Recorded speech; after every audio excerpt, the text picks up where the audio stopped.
Les titres publics camerounais sont actuellement les plus compétitifs sur l'ensemble de l'Afrique subsaharienne. À en croire la Direction générale du Trésor du ministère camerounais des Finances, cette compétitivité des titres camerounais tient non seulement à la crédibilité de la signature de l'État qui n'a à ce jour enregistré aucun défaut de paiement sur le marché monétaire depuis son lancement il y a bientôt 10 ans, mais aussi et surtout d'une politique rigoureuse d'endettement à faible coût.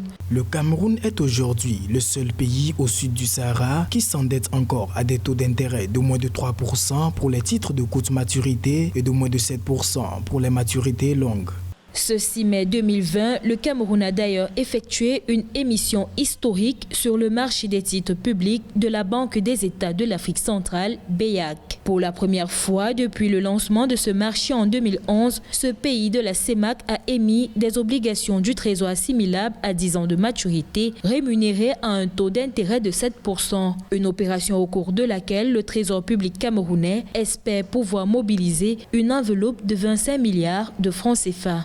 Cet endettement-là vise surtout la finalisation de certains projets d'infrastructure. Le Cameroun, depuis 2008, s'est lancé dans ce qu'il a appelé les grands projets structurants. Aujourd'hui, il faut maintenir la signature du Cameroun à un bon niveau pour l'ensemble des marchés, que ce soit le marché financier, que ce soit le marché monétaire. Donc ça demande que l'endettement soit rigoureusement suivi et qu'on reste sur les équilibres budgétaires pour que cette signature ne se détériore pas. En rappel, la mobilisation de ressources de court terme permet généralement de régler les problèmes ponctuels de trésorerie sur le marché monétaire avec une émission de bons du Trésor assimilable à 26 semaines de maturité. Avec des faibles coûts d'endettement, le Cameroun apparaît comme le seul pays de la région dont la compétitivité des titres publics serait sans égale.